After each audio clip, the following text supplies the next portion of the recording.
Well, good morning, everyone, and welcome to Portsmouth Coffee Talks morning edition, morning show. And my name is James Slim Overton, and I'm here with co-host Leah Drake Stitt, and we're trying to bring on the Colonel, Good uh, a, morning. a late edition. How you doing, Leah? I'm And great. we have, oh, great. We have special guests with us today. We have some teachers, so we want to get started because this is the first day when teachers are coming back. So I guess they have to go into prayer or meditation or something to get ready for the students next. They have to come together, but they have their regular meetings to start off. This is the first day for them, so we wanted to sort of highlight a couple of teachers, one from Churchland and one from Manor High, and well, we have Miss Miss Jackie Kendall from Manor High, and actually that's her alma mater. That's cool. That's full circle there, and she has Yes, it something is. she's going to show us later that happened at Manor High in the last week or so.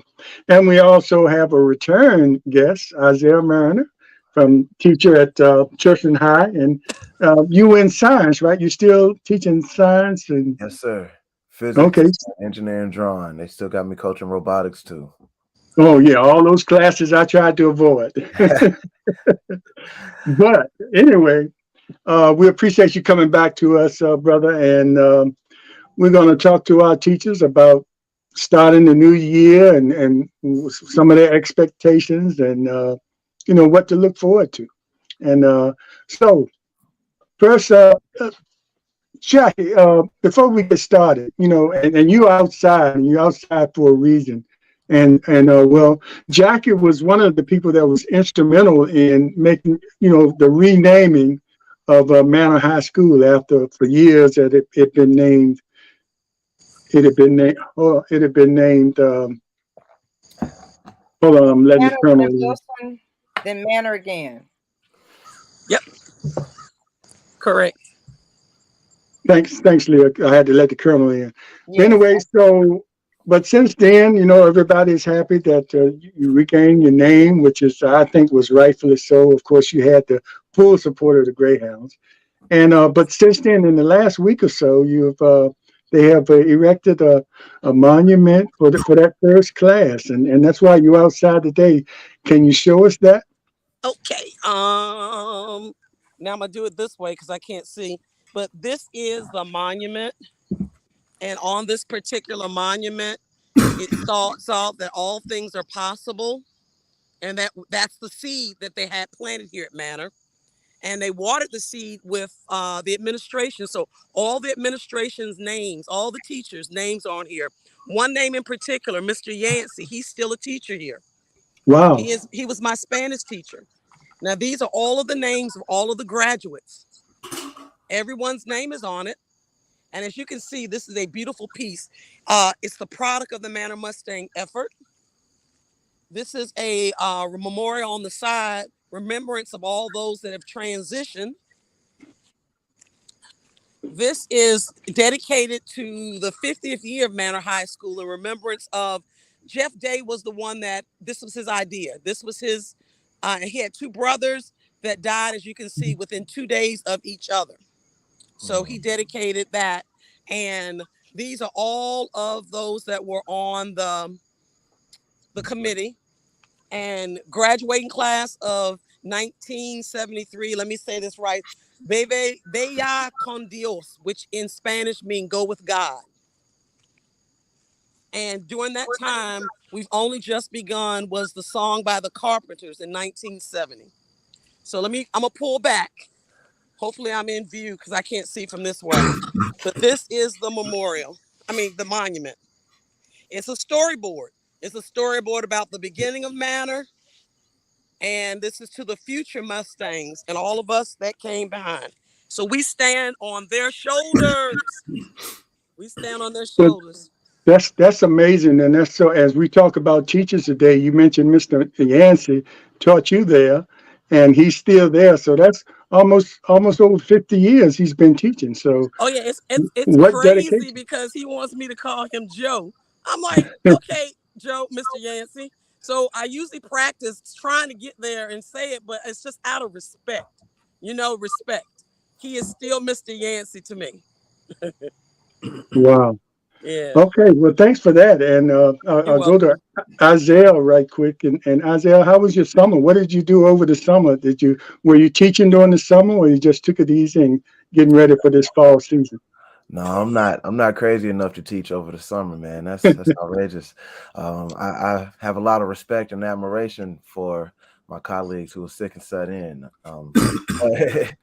What I got to do a lot of research at ODU this summer. I was in this program, Research Experience for Teachers, RAT. It's a NSF grant funded program. Long story short, I was a paid scientist this summer, so I got to do research for a living, and we also had to develop new lesson to try to implement for our kids. This argument-driven inquiry. So many acronyms and things that come up in education, but it was a good program. It was a very good program. I got to meet some dope people, and I got to do some cutting edge research. Most of the research this summer was about alternative energy, windmills, solar cells, harvesting hydrogen for hydrogen fuel cells, things like that. And I was working on a material science project. So I was working on stuff dealing with 3D printers and increasing the strength of printed parts. All right. Well, wow, that's so great, and you can bring that into the classroom, and it's so great that you get a chance to bring that kind of information to the classroom, especially with our young people now, and maybe that can create a generation of people that believe in what science is telling us about our ecology today. You know, Right. and it won't get political because these kids, it'll be in their, in their system about what's going on. Yeah, well, so we appreciate that. And so I'll let the other hosts, if they have any questions or comments to our teachers that we have here today. And we really appreciate you taking the time, especially with this being the first day of teachers coming into the school system. I have a question for Jacqueline. Yes. So, as you unveiled the memorial, how are you teaching the everyday child that's coming in Manor's door about the actual history? Because a lot of time we're apathetic about knowing the past, and we only want these young kids only want to know what is the latest, whatever, and to know the past. Well, in my class, it's a whole lot different because I know the history. So I get pushed back sometimes, but I teach in the alma mater. I come in dressed. I bring pictures from the past because history is very important. So I lived it. Like I said, with the class. This is the class of '73. I came out in '77. So as a little kid or as a younger one, I used to wait every day for my sister to come home and tell me what new things they did at Manor. Because during that time, a lot of things were student centered. The students did everything. They came up with the colors. They came up with the mascot. They made the announcements. Their input to everything was very major. So I try to do that with my students. But one of the things, and that's always a question, we don't have to learn that. That's not on our SOL where it's in Miss Kendall's SOL. You need to know about the history and some ownership so that you can come up with that school spirit. Mm-hmm. Yeah, you had a key word, SOLs, because I think that that was probably one of the mistakes that when we started these SOLs, we taught for a test, and we got rid of, or we minimized the critical thinking that us old school folks grew up on in teaching and how we learn things. And now we teach for a test, and I think we don't have. There's a difference in the level of educated kids coming out of high school. So I just have to add that in there as a commentary. But I'll zip down to Isaiah. And you talked about some of doing this research program that you had this summer. Great. Yes, I'm glad you're continuing the education, because not a lot of people do that, because once, we say, once we get our degree, we're done with it, and so I'm going to ask you about your further education pursuits in the future. Well, That's coming. So get that in your mind. But some of the stuff that you talked about evolves or is centered on clean energy. And then, so how do we talk to our young kids and other people that we have a whole society? Well, we have a whole, we have a governor and all his administration, and we have a Republican Party which is so against green energy, and we forget about the job. We make the transition from green energy to the jobs. How do we make that connection to the young kids as you bring this back as a STEM educator? Well, for the most part, the kids are not as caught up in the silliness of politics like adults are. And I think that is a very big piece of this. It's not logical to push against this green energy movement when people talk about it's going to lose jobs. It's also creating jobs. People have to work people got to help maintain the windmills. People got to maintain solar farms and that sort of stuff. So there are new opportunities that are coming up, and I think it's a little bit easier because they do not have the same ties to the political ideology that adults have, like I said before. So it's a lot easier to bring it up in those terms, especially thinking about what we have going on in the world today. We've had a lot of advances in nuclear energy, fusion technology over the last few years. Records keep being broken. So it's like we're actually getting closer to having working nuclear fusion reactors that could be places. And those are a whole lot safer than fission reactors, which are currently used, and other stuff like that. Not going to have the same kind of pollution as what we're getting with gas and all the fossil fuels. It's easier to tell them about this stuff because of how cool it is, the advancements that are being made, what it even like looks like. If you ever were to watch video for some of this stuff, it's fascinating. Like they have bladeless wind turbines now. I don't know if anybody's ever seen one of the bladeless fans, but it's like the same concept, but in reverse. Instead of it pushing air out, it takes the wind and puts energy out. They got cool stuff that's out here. It's all just a matter of showing the kids what their futures could be like. Because if I keep talking about gas and oil, I mean, that's over 100-year-old technology. It's not really anything interesting about it because there's nothing new about it. With the kids, it's easy to talk about new stuff, just this alternative energy, because they also want to save the world. They're thinking about their futures. And I think now, with half the world being on fire, it's harder to resist. It's harder to ignore these global changes, these ecological changes, because they're all around us. I mean, you have to willfully be pulling the wool over your eyes if you're not seeing this today. That's an interesting point that you make, is that for the young folks, it is hard. They're an open book for technology and green energy and the applications to say you said the world is on fire now. Now old folks, and that was on a plane and sitting next to this lady who's 77 years old, Caucasian woman that from South Carolina, talked about how hot it was down in South Carolina and how they had so many days, so many weeks of 110 or 100-degree heat. And then I just made a quick comment trying to link her to fossil fuels in the discussion and trying to make sense of this. And she went back, and you couldn't budge her to make the connection to how fossil fuels and how we're having these heat waves, and the weather is getting worse and worse. We're having stronger hurricanes and more tornadoes, and just changing of the environment. Everything. And they still can't make the old school folks that are in the political sense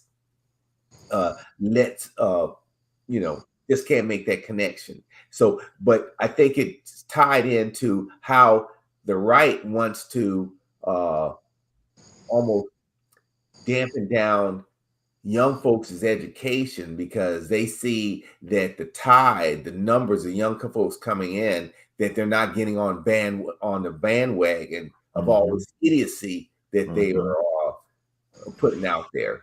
Do you agree? I do. The younger generation likes asking questions, even if they are not always asking ones that we want. They like asking questions, and these are, if your answer doesn't make sense, they're gonna pull your card on it. A lot of times, especially once they start to learn something, they're gonna pull your card on it. They might not pull your card in public because some kids still got respect. Not everybody's out here wilding. So you see people with respect, they're not gonna necessarily snap at you when you say something crazy. They're not gonna come at you sideways, but in the back of their minds, they're sitting here thinking this old person is crazy for what they just said. Are they not seeing boom, boom, boom, boom, boom? Because the kids are seeing all of these things. The kids are hearing about how it doesn't rain in Southern California, and then they're seeing TikToks of people going to dive in flooded streets in Southern California. This is not something that we're used to, and this is something that we shouldn't be used to, because the world is kind of falling apart around us in a lot of different ways. I mean, so yeah, the kids are not stupid. And this is one thing we gotta give this generation. They're not stupid. They see what's going on and they're having their fun. Like a lot of people are just having their fun, but they see this stuff. And for the most part, and I mean, a lot of data is going along with this, they're not following the same old trends. They're not trying to follow that way because they know that it's going to kill us. And I don't, it's crazy to have to talk about scientific things from the lens of politics, because logically speaking, I shouldn't have to. We've done the data, we've seen these stuff change, we know what's going on. It shouldn't be a matter of politics. It should be a matter of logic and reasoning. Let's pay attention to the signs. So yeah, I don't know. Sorry, I'm getting on ramble now. We're in a time where it's illogical anyway, and we've gotten our two camps. You know, those who don't value education and scientific thought versus people that want to move on. But I think Jacqueline wanted to get back in. I'm in. Yes, go ahead. Okay. No. I'm saying I want to get back in. It dropped me. I'm good. I'm listening. Well, I thought you had at a time when windmills are soon coming to Virginia, what an opportune time for you to have that exposure there at ODU. Did they give you anything in particular that you can use with your student? I think it's backlogged because of something with the governor and all. And once they get all that straightened out, then we will have the windmills here in Virginia. Did they give you anything that you can share with your students in reference to those windmills that are coming to Virginia? I've already learned about it. ODU isn't directly partnered with that piece, but they are doing a lot of things to try to advance the technology. So different types of testing. Some of the stuff I saw people working on this summer were portable windmill technology. So pretty much something that you could take out with you and post up if you were camping, or if you were in your backyard, there was a power outage, you could go and still get something. So they were working on things like that. But is it affordable? Isaiah? It should definitely be affordable. Okay, all right. Thinking about what they were using to make it, it's really not all that complicated. And some of the stuff, 3D printing is common nowadays. You have folks with 3D printers at home. So if you happen to be one of those people, you could realistically make some of these things and have a windmill at your home. So it's definitely getting more affordable. Think about some of the other stuff we got. Regular generators. It's getting close. The one piece on windmills, we still aren't at the efficiency that we want, so that it's not always giving us enough energy. And that's been what people have been focusing on lately. How do we increase the efficiency of windmills given what we have today? So we still got some work to do, but they have things that can work for us. And they have some that can work for people at their homes that are smaller scale solutions. Jackie, let me ask you something, Jackie. I think you, as far as you going back and teaching now, because you were kind of retired, but you came back, and your physical education is your area, I believe. Yes, and Yeah.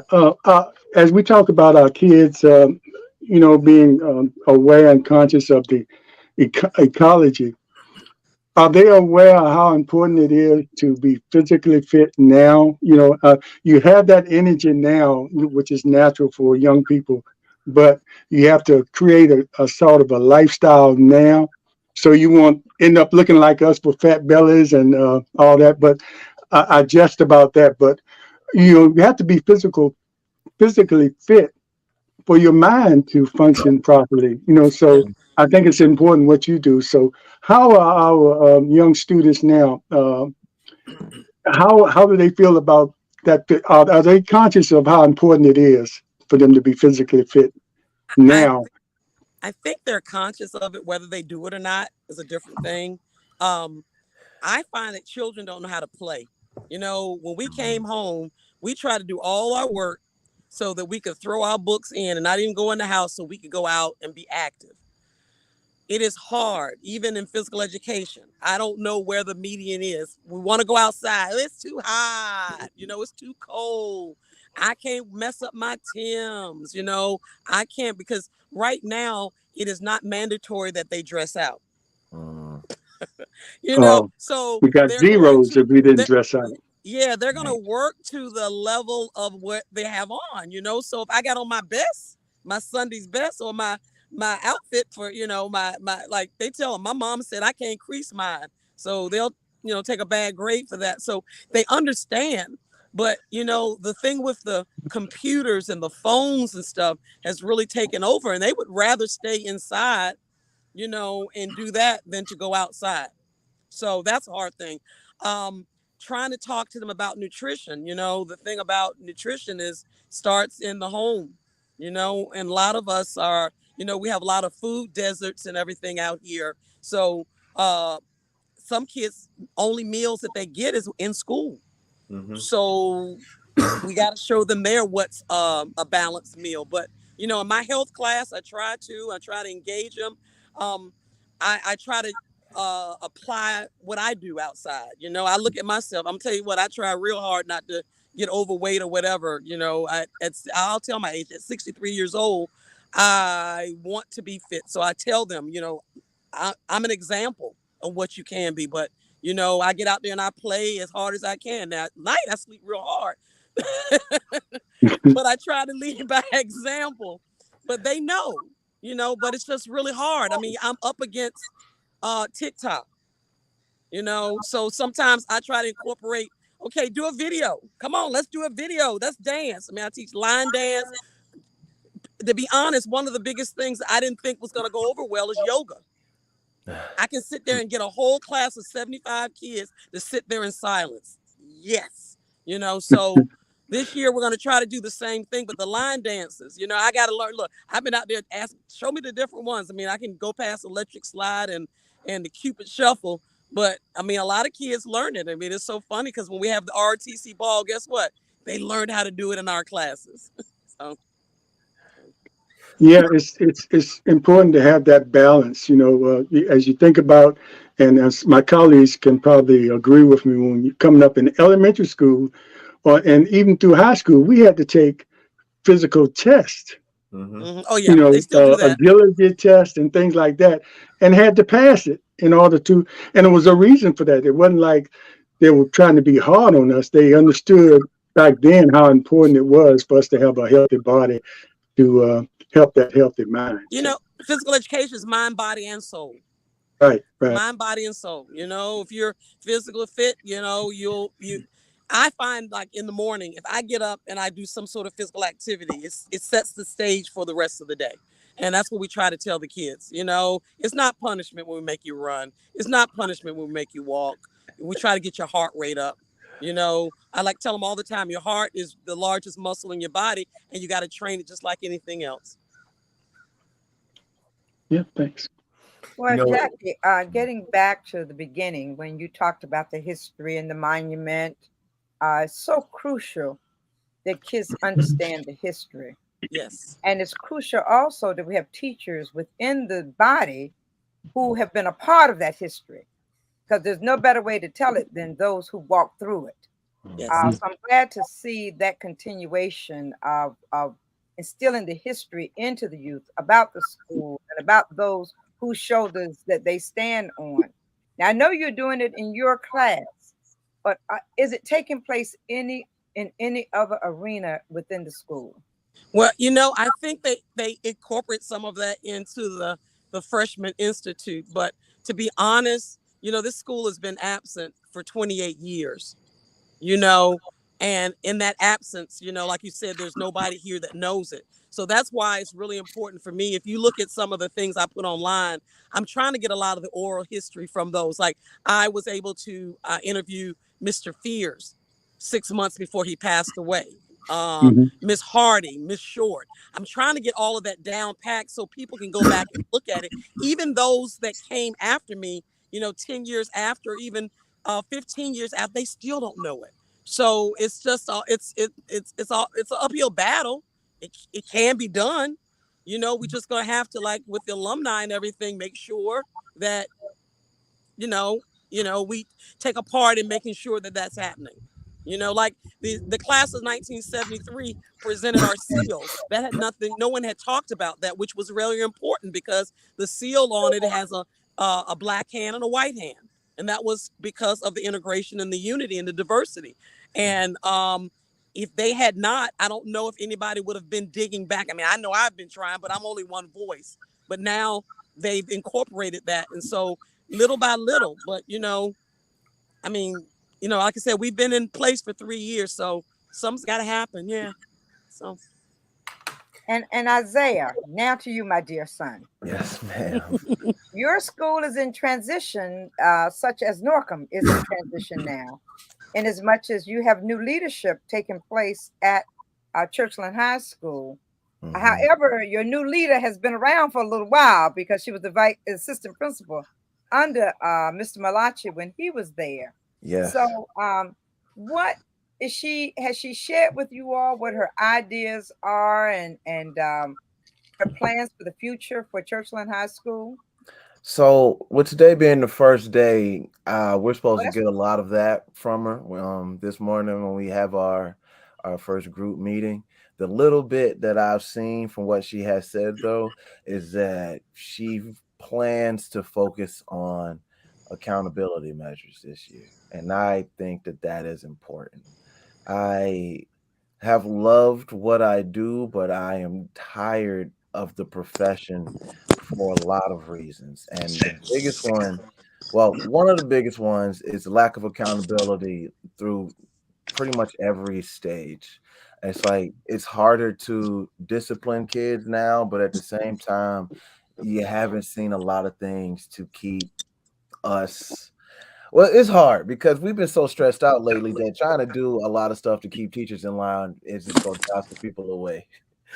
And we've seen that. We've lost a lot of teachers at my school. I don't know how many vacancies we might still have. I know we got a couple.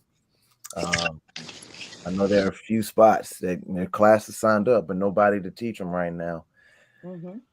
But I think she's planning to bring the piece that's been missing, and that is to hold us as staff accountable for some of the things that we're still supposed to do.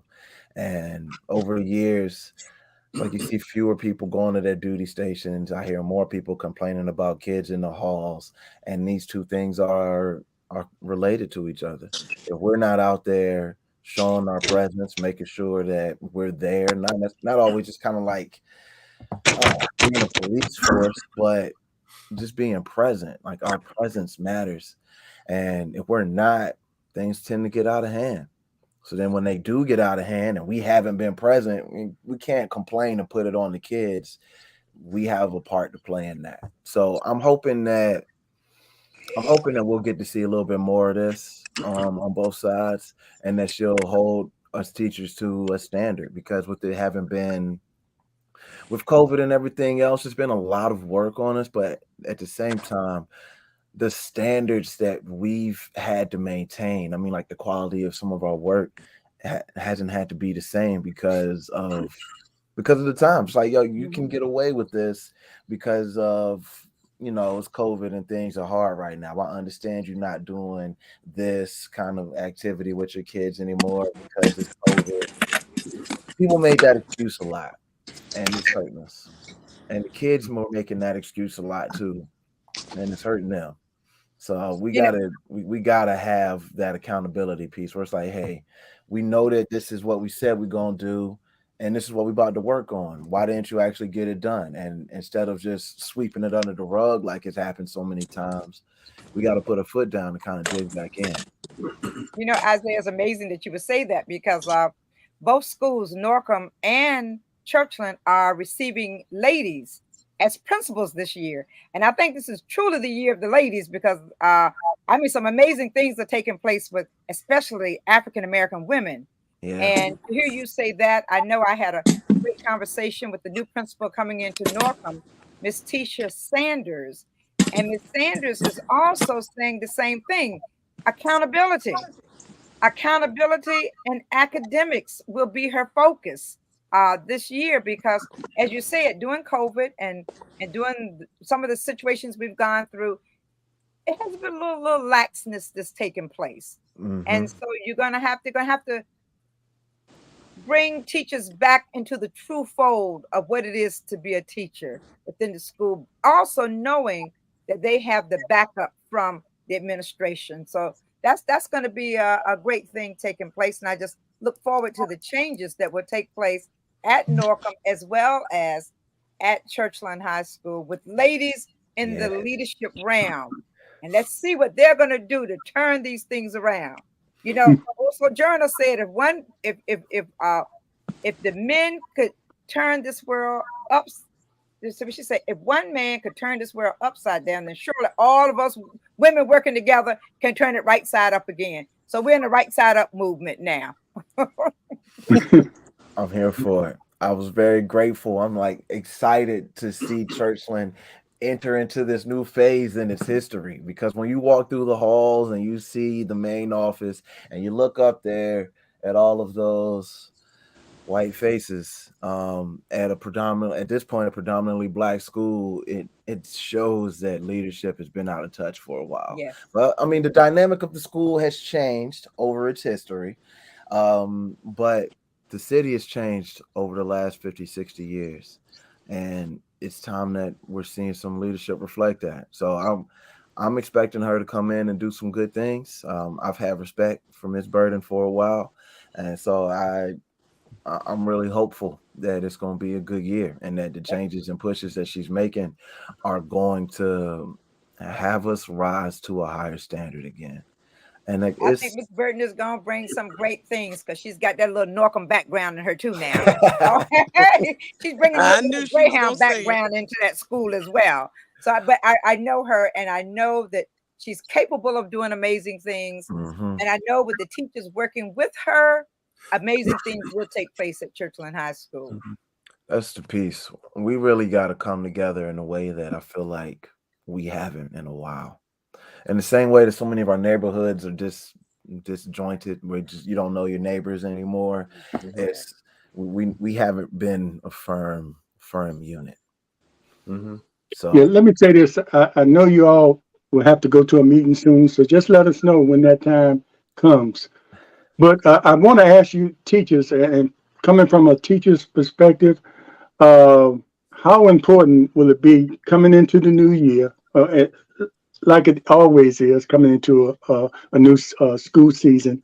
How important will it be for the parents to be as involved as as possible? Because sometimes we're lacking there with the parents. The parents have to play their part as well. And once you bring the children into this world, it's that certain segment of school, mm, those 12 years that you just have to dedicate your time to being a part of that. And I know as teachers, you would want more of that participation from the parents. So how important it is, and you have this platform to say that to any of the parents that's watching or anybody that's watching that can pass it on.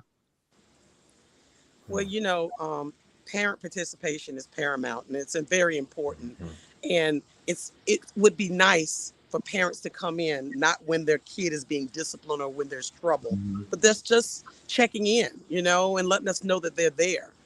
So a lot of times what we always get is that if there is a problem, parents come in. But when things are smooth sailing, that's also on the teacher's part too. It's really funny. We got to do the same thing. We got to reciprocate. So we need to talk when little Johnny is doing good, we need to let mommy and them know, not just necessarily when little Johnny's doing bad. So, but what I'm saying to you is parent involvement is very important. And we find out that, and I know at my school, a lot of parents are not involved. They're busy with their other kids. They're trying to build a life for their families. And I understand that. But like I said, if they were involved a little bit more or informed a little bit more, I think and also coming back to the part is just getting that from that support from higher above. That would help also. And I think Mr. Marin will agree with that. That is so important, and you don't really have it. It's just like Miss Kendall said, really only, and it's both sides. Like you, as a teacher, it'll be a lot of things going on. So it's like, am I going to make a call home that I don't like need to make home? It's yeah, but we got to find that balance because Yes. creating that community makes a big difference. When parents And, feel you know, like you care, the kids feel like you care, it is easier to help make changes. It is easier to actually mentor that child up and get them to walk a better path. I mean, it's developing relationships with the Yeah. student, also develop a relationship with parents. I mean, in my other school system, I had all 5 of her kids.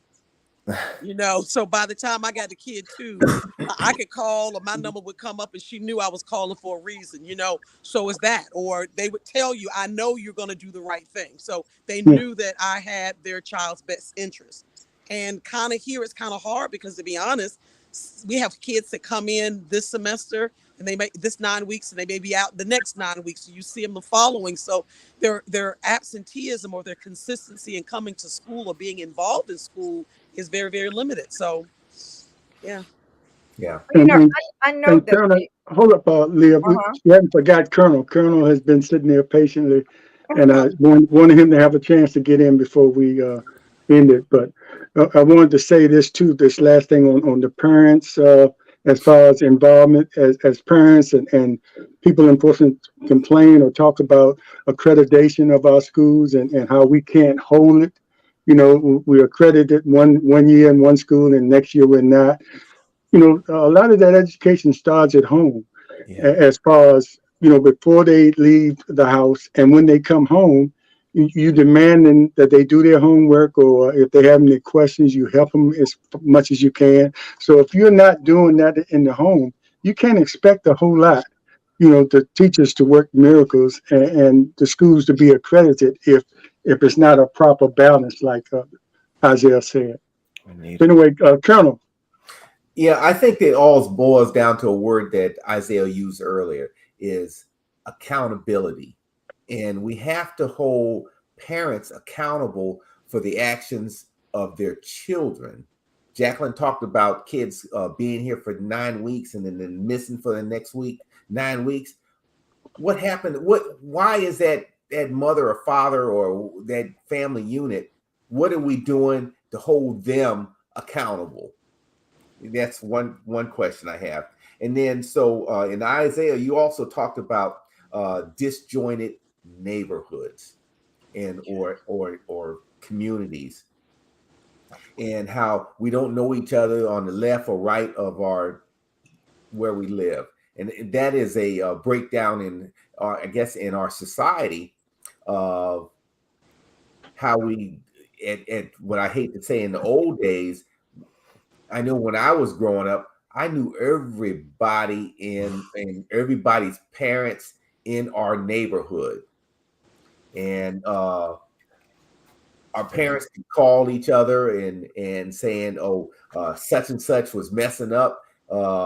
And before I got home, the word got out, and I knew I was in trouble because the word was out. You heard it through the grapevine. Mm-hmm. And all the kids in the neighborhood knew each other. We all knew their parents and everything. And so we through strength in numbers, held each other accountable to keep us all out of trouble, and also kept us on straight and narrow, that we all got our education and were most of we were good citizens of the community and America. And so that's, I had to put that on Isaiah. Is that what your thought?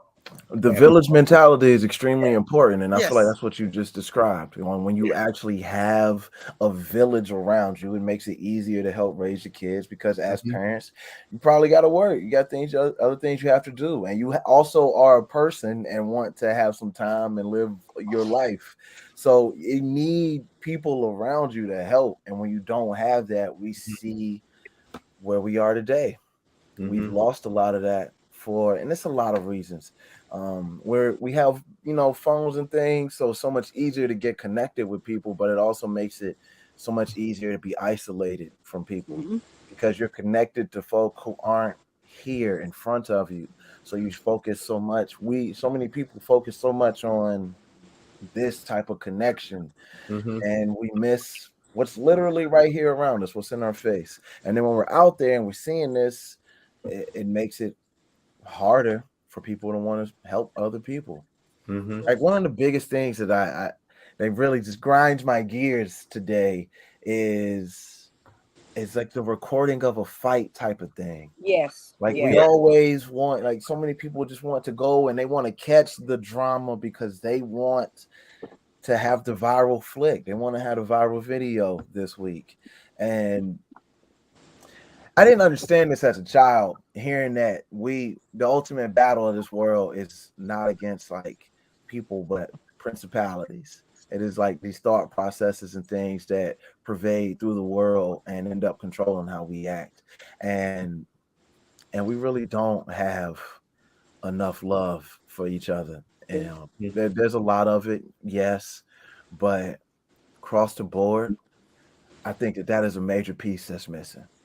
A lot of kids don't have it in the home, so they don't love themselves. And then when they come to school, we're dealing with manifestation of a lack of love. Kids are acting out because they don't care, and they don't care because they don't love themselves, and they don't love Exactly. themselves because they weren't You taught how to. the lack of interpersonal skills. You have kids Yeah. that cannot look you in the face, Oh my God, it's so and bad. well, we have adults too, but they're not able to make that connection, because that connection, like you said, Mr. Mariner, is through that phone. It's through that that one-sided. So a lot of times we have that. So therefore, that's also in the home.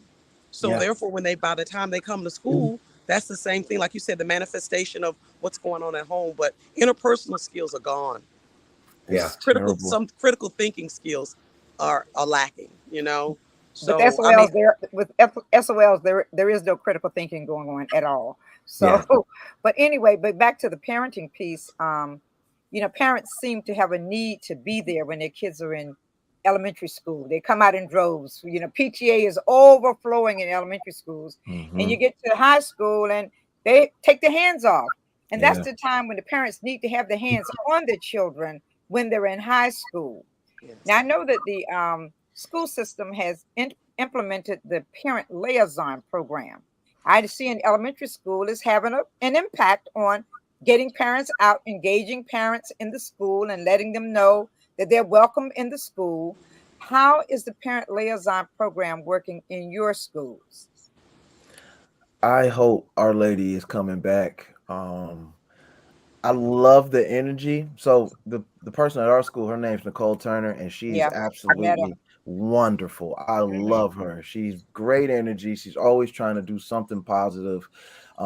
And talking to her, there hasn't been the parent support. Like we got over 1,000 kids at Churchland, and when we do certain things, you'll see 50 to 100 parents sometimes. We've had a few large turnouts, but for the most part, we see at most a tenth of the parent population. It's it's what was said before. Parents don't show up for the most part for the high school kids. Some do, and the parents that show up, you see how most of the time you see how their kids are like. a majority of the parents that are there, if they go pull up to a parent teacher conference day or they go pull up to open house, those are the kids who are busting their tail, who are going in because their parents are on them about it. Yeah. And we see at this stage, it's very easy to see the impact the parenting makes. Mm-hmm. And I think the program has its merits because she's definitely doing something. They're definitely doing things that were missing before, and a piece that we needed at school was that community aspect. So this is a way to build community, but we need a two-way street. Yeah. We I was we're gonna say the getting a new community one. need to get in with us. Miss Kendall. Yeah. No, I'm sorry, baby. It's a it's an echo. No, we're getting a new one this year. We had one that had been here for years, and then we had one for last year, which was 1 year, and now we have a new one. So we'll see what happens with the consistency. But I know even with the one that had been here for a minute, getting parents out, they found that when they were being contacted, it was always because of something. It was not like she would come out and make sure that the kid was coming to school or needed something.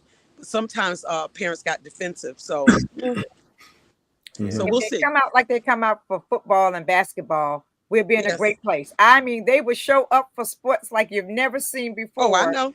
But when And it be comes to an turned. academic challenge or something dealing with academics, the place is there's no one there. Crickets. It's crickets in there. Crickets. That's for sure. So Wow. I feel like this is something we got to change as a community because we're talking about Portsmouth and it's predominantly Black community, and we're not seeing our people show up to these other things. We push the athletics, but we don't often push the mental side of it. And there's so many of us that are brilliant, intelligent, making so many wonderful strides in academia and business world, like using their minds and not just their bodies. But what you said is so true. We only get to we see most of the support for athletics, but even in that, the push is so sad. And with COVID, they've made more excuses. Like you only have to pass 3 classes in order to do sports. You don't need it used to be a 2.0, which was still low, but now it's just passing 3 classes. So that's a 1.0. You just got to get 3 Ds and you can still participate. The push, the focus on our minds, on the students' brains has not been there. And the fact that the system has made it so easy to just push people who are not ready to go to the next stage, and then tell us to find a way to make it work. Like, yo, they're not ready to be here. I can't make it work because they're not ready to be here. And they here. And then so it's just all of these things have hurt us. Yeah. All of these things have hurt us because parents are jaded, they're tired, they just want their kids to get through, they just want them to get out. The kids are tired, feeling the same way. We got to find a way to get the community back into it and to reinstill value. And I think we care, but the value isn't seen outside of the halls, outside of our classrooms as often as it needs to be. Well, I'm a recreation baby. I came through recreation. And, I look in Portsmouth now and I don't really see it. Maybe I don't. I mean, but, when you got out of school, you went to the recreation center. Yeah. Your mom and your dad and everybody was involved in recreation, which could have been academics. You had the after school programs that was tutoring you. You did do some of the other things. We did public service, projects like the March of Dimes and stuff. And we was just doing all kinds of things. But there was not, when you left one, you went to the other. In the summertime, it was probably one day in between getting out of school and starting a recreation program. So I'm hoping that would happen. Yes, I see that they have the the sports complex, but who can get there? But I'm just talking about in the communities. They need some service. Because these kids are out in the streets, getting involved in things that are negative as opposed to being something positive. So, I mean, I would love a push from the recreation center because if my recreation coach would call the school and say I wasn't doing something, guess what? I got snatched. I got snatched. I couldn't cheer because they said I didn't, or anybody in the neighborhood. But like I said, it's got to be that progression. It's got to be consistent, and it's not there. It's not there. Well, you know what? It should be a linkage to my educational pursuits and my athletics pursuits. We have emphasized athletics too much in society, and we've grown this whole society that of a group of kids that everybody thinks they're going to be a Steph Curry or LeBron James or some great football player, but we don't boil it down to saying you have a better chance of being a doctor, lawyer, electrician, or whatever profession, a teacher, or whatever profession, then you have that 0.0001 of being one of the characters that we idolize in sports. And so sports have, the institutions have taken advantage of us. Yes. And because we are money making, what I hate to say, especially when I go to a PWI, you're a money making slave to make the institution money, and they discard us once we have that knee injury or whatever, or academic, or we're no longer eligible for taking those classes. And when we say taking classes, they're keeping us academically, because Isaiah talked about those 3Ds. I'm not even taking classes at the university, so I'm wasting that free education I get. And so that is a problem that we have across the country, and we have to address that. Say with the NCAAs, and they talked about such and such is going to this university, their third-year student, but you don't tell them what they're majoring in their GPA. They'll highlight somebody, but you're not talking about the other 75%. Yeah, that ain't getting jacked and wasting their lives, and what happens to them when they don't get that pro contract or don't get to that next level. They spend so much time focused on the sport, but they don't have any skills. They can't think. They can't solve a problem. They can barely read. And honestly, even with a lot of the guys that end up making it, because they never focused on their mind, they make it to that level, and then they squander all the stuff they made because they don't understand what they have. My younger brother works for the Arizona Cardinals, and his job is essentially to help raise the boys that go on to the NFL team and turn them into men, because so many people get there and they do exactly what I said. They squander their time, their riches, because they do not think. They don't know how to think. They're not reading. They're just, all right, word, I got money now. Take this, take this, take this. I'm paying for that. I got this. And then when the season is over, they're broke. And they don't understand how they got there. It's like we gotta have this in order for you to have a successful athletic career, because people are trying to take advantage of them. We are in so many ways another person on the field, man. And I know it's a morning coffee talk show, so I won't say it the way I was about to say it, but we are but they got us hands on the field again. Making money. That's right. That's right.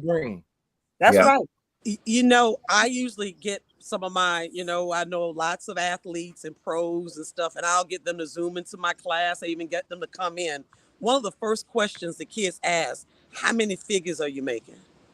And so I usually tell whoever I bring in, we're going to hit it from academics. Like, okay, so Marquise, what was your grade point average? I participate in 2 sports, track and field, and in football. I'm a pro football player, and I was an Olympian. Well, what was your grade point average? 4.0. Huh? How can you do that? I was like, yeah, you can do that. He's traveling around. You have to be able to do that. But the only thing else, how many figures are you making? I said, why is that important? That doesn't, equate to you. I mean, you can do that, but that's all they're concerned about is the money and who you've met, who you've seen and who you've met, and it's really sad, So sometimes when I bring them in, I say, we don't talk nothing about the money. Here's some questions. Ask them about what they did, how they took architectural engineering. What did they take in school, And like you said, some of the kids squander, I mean, I've chaperoned some of them around the world. And like I said, they get to a point where they like, okay, I had all this money. Where is it now? Where is it now? And you got somebody else taking care of your money. That's the problem. Yeah, getting ripped off. Okay, you get ripped off, exactly. We're gonna close out. Get ready to close out so y'all can go. You think about Michael Orr, the football player that's in the news now. Exactly. What happened to him after he retired and found out he wasn't getting his due. But and plus when I played, you had to pass every class, even if you were sitting on the bench. You had to pass every class in order to continue to play. But thanks for coming, and so I'm gonna throw this out there for the next conversation we might have with you two. People talk about we need prayer back in school, and that is what it is. But hopefully that we'll get to the point, and maybe this is happening, because it's a lot of students that are of different religions. Like if you have Muslims, they have to pray a certain amount of times a day, and you have all these different religions that have been out there for millions of years. So if it can be incorporated as a part of history in order to, for all the students to know about all the different races, and they can understand each other better. So if you can't bring the prayer back, at least bring back the history of all the different religions. You'll probably have some opposition against that too, but I think it will be important. So we can talk about that next time we have an opportunity to bring the teachers on, how you feel about that. But we want to thank you for taking your time and coming on Thank you. and talking candidly with us about this upcoming season. We appreciate you. Thank you. Look at the manner. MANOR, Manor Yeah, High is who we are. yeah. We'll see both of you all on the football field this year. Yes. Yeah. The Greyhound. Yeah. Thank you. Yeah. Okay. Any Yeah. last comments from the host, Yeah. co-host? And I can't let this get away. We talked, Isaiah talked, or you talked about Slim, you talked about Michael Orr. He is coming after and questioning after the fact. If he'd had an education, went to class, and was doing the right thing when he was making the money way back when he was a pro football player, he could have asked that question now. He wouldn't be in the status that he is in now. So I hate to say it, so be it. That's the way it is. I told it like it is, and thank the both of y'all for coming in. Thank you. I got no heart for Michael Orr. It's too late. And so he is an example of what is problem with the system. Yeah. I rest my case. Jackie and Isaiah. I disagree, but we could talk about that later. Yes. Thank you so very, very much for coming on Christian Coffee Talk and sharing your thoughts and your ideas about the upcoming school year. And I pray that you both have a fantastic school year. And I also pray that parents become involved and engaged in what's taking place in the schools on this year. So I look forward to hearing great things from each. I see your gym, Jackie. I see your gym. But I pray that you all have a very successful school year, and look forward to having you all on again. Thank y'all. Thank you. Anytime, my sister and my brother. All right. Thank you. I look forward to the meeting you. next one. Isaiah, I'll see you tomorrow at the pep rally. I'll find you. Yes, ma'am. All right. See All ya. right. Y'all have a Thanks, good everybody.